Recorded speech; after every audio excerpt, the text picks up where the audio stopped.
चलो, इसके यहाँ पर होता core, this is the core. Core में सारी रिएक्शन हो रही है, ठीक है। कोर के ऊपर होता है फोटोस्फीयर। क्या होता है? फोटोस्फीयर। जहाँ से लाइट रिलीज हो रही है उसे फोटोस्फीयर कहते हैं, ठीक है। फोटोस्फीयर के ऊपर होता है कोरोना। क्या होता है? कोरोना। कोरोना वो वायरस वाला नहीं, कोरोना का मतलब स्पाइक्स होती हैं, स्पाइक्स को कोरोना कहते हैं। इसलिए कोरोना वायरस में भी हमें कोरोना स्पाइक्स दिखी, इसलिए उसका नाम हमने कोरोना वायरस रख दिया, कोविड। चले, एक कोरोना सोसाइटी भी है गुड़गांव में। गुड़गांव में कोरोना सोसाइटी भी आई थी, नहीं है? वो है, बिल्कुल है। अब सुनो, अब ये स्पाइक्स जो है दिस इज कोरोनोस्फीयर। यहां पे होता क्या है कि यहां कोर से जब एनर्जी आउटसाइड रिलीज होती है, एनर्जी के साथ मैटर भी आ रहा है, मैटर भी रिलीज हो रहा है, और energy mass is also change into energy, ये मास ही तो है। तो ये आयंस की फॉर्म में आता है इतने हाई टेम्परेचर पे। आयंस यानी प्लाज्मा, आयंस मींस प्लाज्मा। इस प्लाज्मा के कारण ये जब हर तरफ से रिलीज हो रहा है, this is the molten plasma. क्या है ये? इस मोल्टन प्लाज्मा के कारण ये पॉजिटिव और निगेटिव टर्मिनल बनाएगा, यानी पॉजिटिव और निगेटिव आयंस हैं। तो पॉजिटिव और निगेटिव आयंस पे हम थंब रूल लगाएंगे, तो एक जगह हमें नॉर्थ पोल मिलेगा, दूसरी जगह हमें south. North pole south pole, north pole south pole, north pole south pole, and so forth. यानी सन में एनर्जी रिलीज होने के साथ साथ मैग्नेटिक फील्ड भी रिलीज हो रहा है। समझ में आई बात?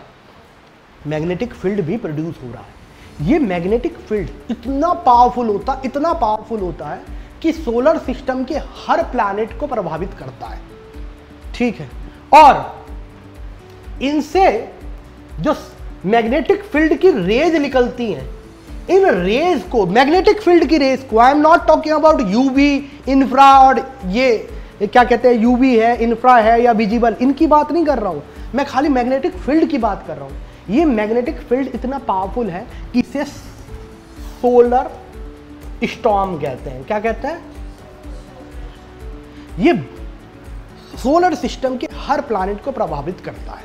फर्दर ये सोलर स्टॉर्म इतना पावरफुल होता है कि 11 साल में एक मास लेवल का मैग्नेटिक फील्ड पूरे हमारे सोलर सिस्टम में रिलीज होता है, जिस कंसेप्ट को हम कहते हैं कोरोनल मास इजेक्शन। क्या कहते हैं? Coronal mass ejection. देखिए कोरोनल मास इजेक्शन कैसे होता है, 11 साल में होता है। कोरोनल मास इजेक्शन क्यों कहते हैं बेटा इसे? कोरोना से मास इजेक्ट हुआ है फुल फोर्स में, ठीक है। ये देखो, ये क्या है? Solar storms. क्या है ये? Solar storms. और ये 11 साल में, ये देखो, ये मैग्नेटिक फील्ड लाइंस है। This is a coronal mass ejection. समझ में आई बात एवरीवन?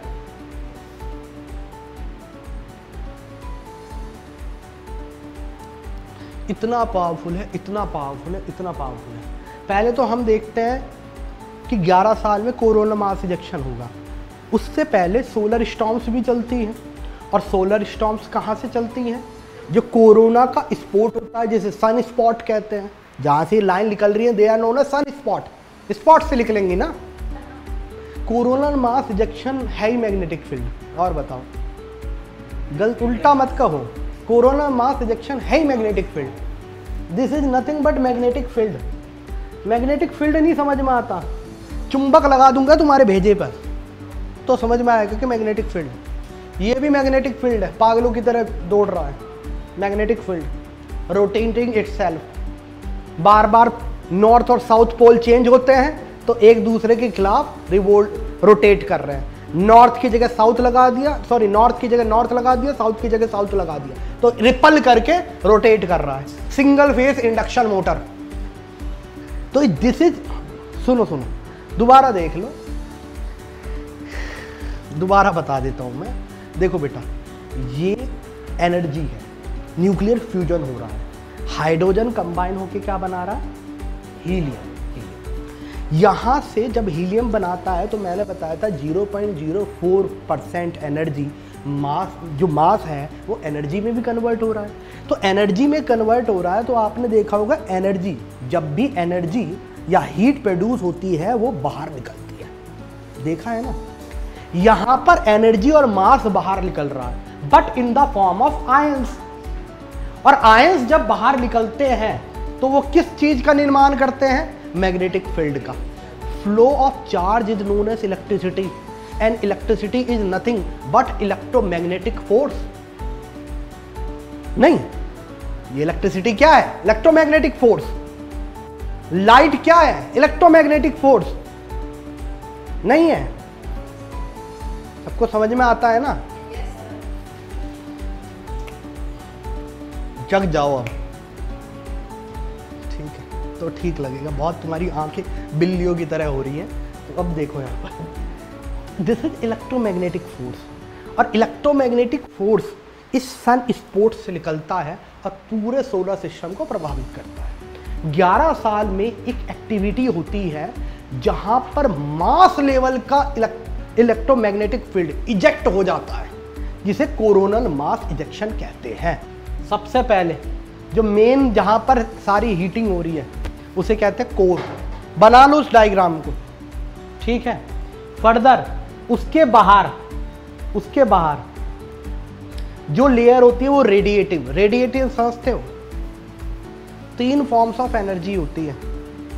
अब वही बात है ना, सुना कुछ भी नहीं है तो सारी चीजें बतानी पड़ती है। 3 फॉर्म से हीट ट्रांसफर होती है। There are of 3 types of transfer of heat.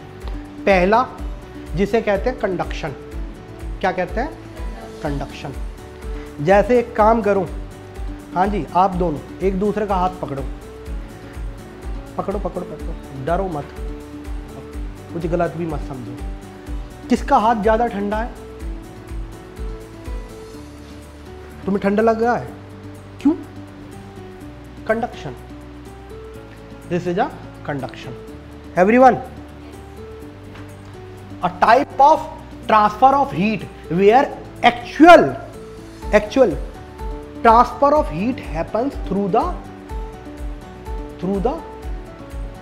किसके थ्रू होगा ये, थ्रू द मटीरियल, यानी touch is very important conduction के लिए। गैस पे पतीला लगाते हो, जब तक टच नहीं करेगा तब तक कंडक्शन नहीं होगा। हाँ, कॉन्टैक्ट कह सकते हैं, टच और कॉन्टैक्ट। कॉन्टैक्ट का मुझे लगा कॉन्ट्रैक्ट कह, नहीं, wonderful, contact. Actual contact is necessary, this is known as conduction. Next is convection. क्या होता है, कन्वेक्शन। कभी पानी गर्म करा है, पानी, तो पानी जब गर्म करते हो तो देखते होगे कि भाप बन के पानी उड़ रहा है ऊपर। इस प्रोसेस को कन्वेक्शन कहते हैं। क्या कहते हैं, भाप बन के उड़ता है ना। Actual transfer of molecule happen.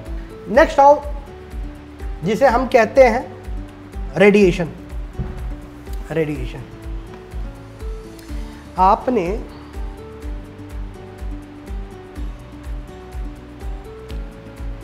AC के वेंट के पीछे गए हैं कभी, हीट निकलती देखी है, वो रेडिएशन का ही प्रोसेस है। कार में भी रेडिएटर लगा होता है इसमें, जो हीट को खींचता है। इवन जो न्यूक्लियर फिशन और फ्यूजन हो रहा है, मोस्टली हीट इसमें भी रेडिएशन की फॉर्म में ही ट्रांसफर होती है। समझ में आया। अर्थ पे जब एनर्जी टकराती है सबसे पहली बार, तो वो भी री रेडिएट ही होती है।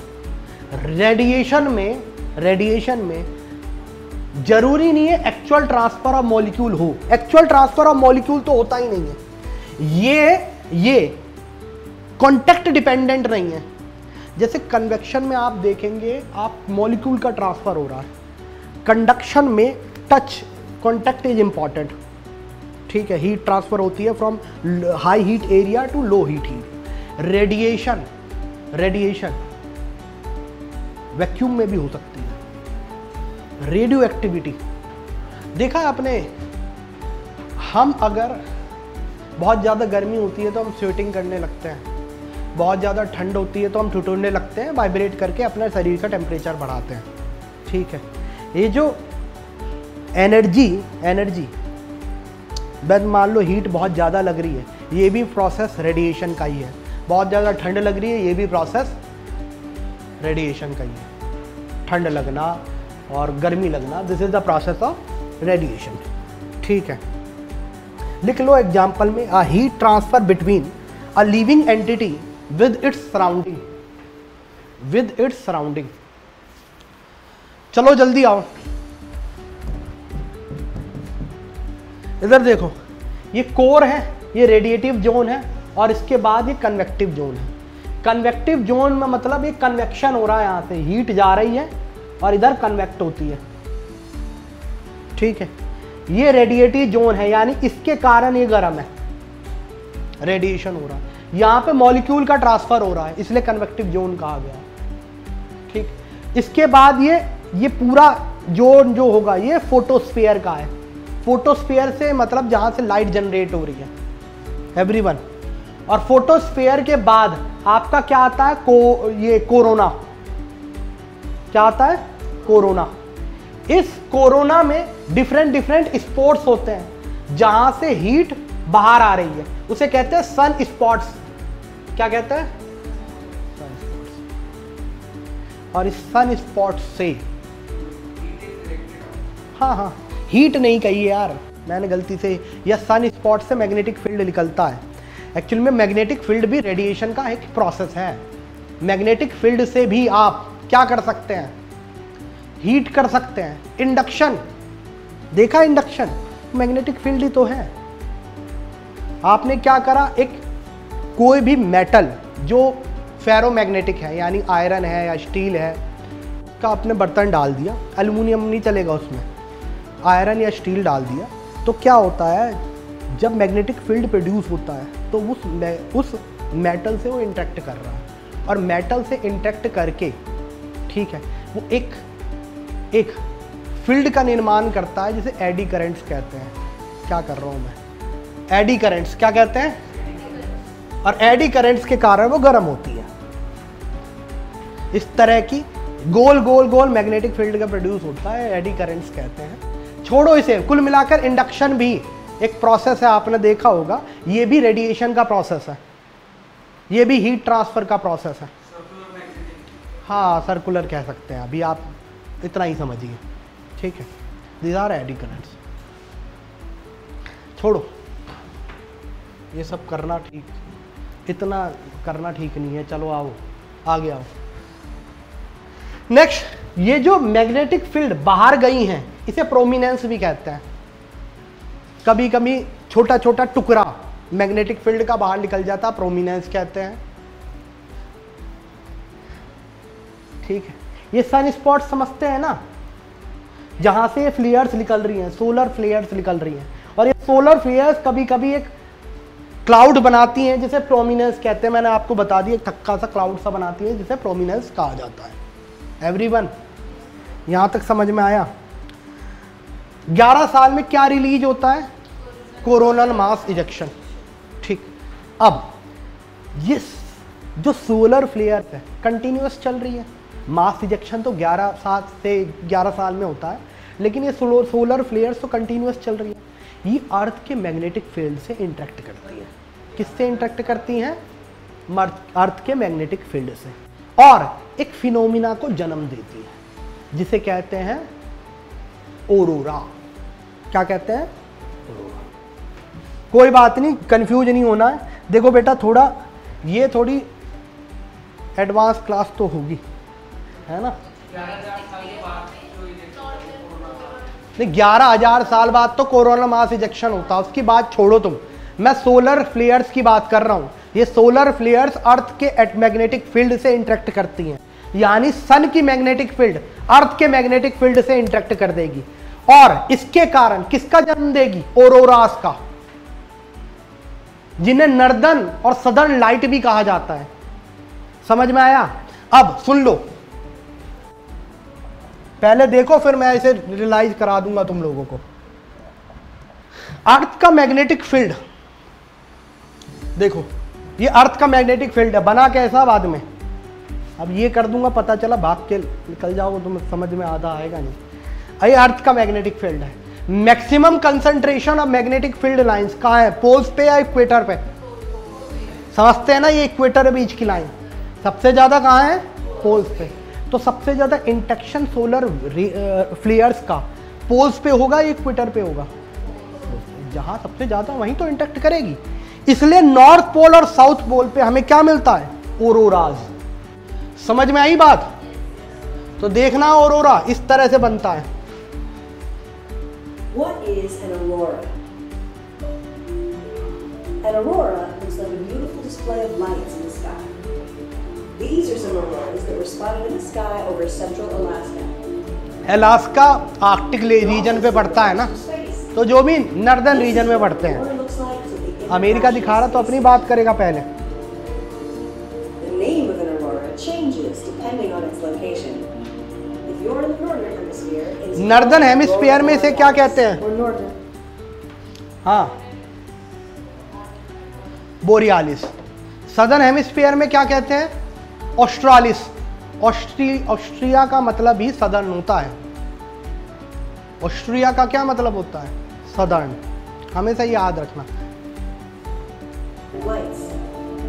नॉर्दर्न लाइट्स भी And कहते if हैं। you're in the southern hemisphere, इसे कहते हैं aurora australis. Australis or southern lights. लिख लो बेटा, ये aurora. What causes these Clear. beautiful displays of lights anyway? The sun. That's right. Even though auroras are best seen at night, these colorful displays are caused by our ever-changing sun.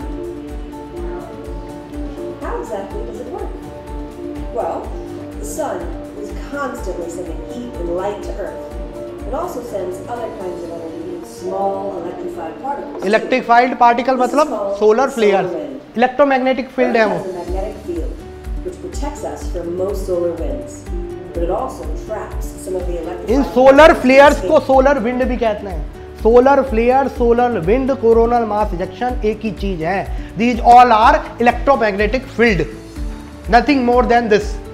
यहां पर ये मत कहना कि पता चला यहां पे कह दिया कि वाटर रिलीज हो रहा, तो कह देना हाँ वाटर रिलीज हो रहा है, ये बस मैग्नेटिक फील्ड है। They are magnetic field particles. और इन पार्टिकल्स का क्या नाम होता है? इलेक्ट्रोमैग्नेटिक फील्ड किस पार्टिकल से बने होते हैं? फोटोन से। They are made up of photons. space around Earth. किस किस का साइंस कभी नहीं रहा है background? Always send the same amount of energy. तुम्हारा साइंस नहीं रहा है, आपका भी साइंस नहीं है। आपका बेटा More stuff is साइंस है। than the usual solar wind. During one kind of solar storm called a coronal mass ejection, the sun bursts a massive bubble of gas that pops and sends particles and energy zooming through space. When a solar storm reaches Earth, it dances with our magnetic field, and some of the energy particles that zip around the magnetic field dive into our atmosphere near the north and south poles. The particles then bump into gases in our atmosphere. These interactions result in displays of light in the sky, auroras. When the particles bump into oxygen in our atmosphere, the reaction makes green and red light. When the particles bump into nitrogen in our atmosphere, it makes blue and purple light. Earth is not the only planet with auroras. If a planet has an atmosphere and a magnetic field, it probably has auroras.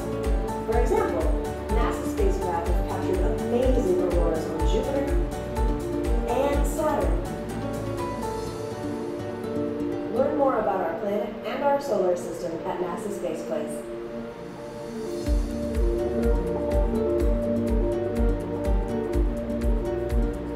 चले बेटा,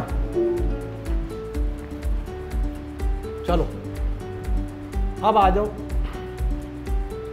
हमने ये कर लिया, ठीक है, सन के बारे में पता कर लिया। अब बात ये है हम ये पढ़ क्यों रहे हैं, क्वेश्चन ये भी तो होना चाहिए, हमें क्या लेना देना, अपनी रोटी चलनी चाहिए, isn't it.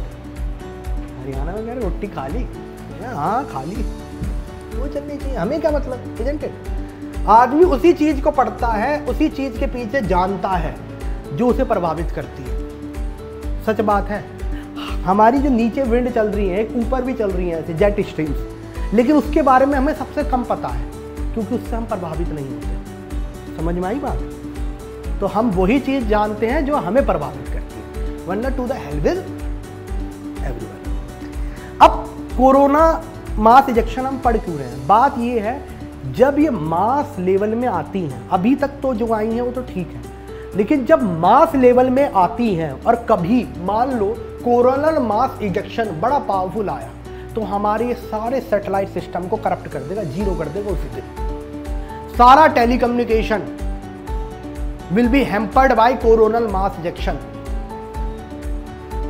Coronal mass ejection के कारण एक और काम होता है, ग्लोबल वार्मिंग। ग्लोबल वार्मिंग बहुत कारणों से होता है, लेकिन कोरोनल मास इजेक्शन भी इसका एक कारण है। समझ में आई बात? सुनामी नहीं आते इसके कारण, सुनामी अलग चीज है, सुनामी तो अर्थक्वेक के कारण आती है। यूपीएससी ने ये भी पूछा था कोरोनल मास इजेक्शन के कारण क्या क्या हो सकता है, सुनामी नहीं हो सकती भाई, सुनामी का अलग फिनोमिना होता है, वो देखेंगे हम बाद में। तो global warming, the hamper of telecommunication system, the satellite communication, क्योंकि सास भी कभी बहू के कैसे देखोगे, उसे छोड़ो, सैटेलाइट कम्युनिकेशन जीरो हो जाएगा। समझ में आया? इंटरनेट खराब नहीं होगा, क्यों? इंटरनेट चलता रहेगा अपना, क्यों? क्योंकि ये ऑप्टिकल फाइबर लाइन से कनेक्टेड है, इसका सैटेलाइट से कुछ लेना देना नहीं है। लेकिन कुछ दिनों बाद, जैसे इलोन मस्क की एक कंपनी है स्टारलिंक, वो सैटेलाइट इंटरनेट को भी लेके आ रही है। सैटेलाइट इंटरनेट में प्रॉब्लम ये है, बहुत स्लो है, वो लेटेंसी बहुत ज़्यादा है। समझ में आया? हम कौन सा इंटरनेट यूज करते हैं? ऑप्टिकल फाइबर लाइंस का, ऑप्टिकल फाइबर लाइंस का, ठीक है। वो देखेंगे ऑप्टिकल फाइबर क्या होता है बाद में कभी। आ जाइए, तो हमने अर्थ का मैग्नेटिक फील्ड देख लिया।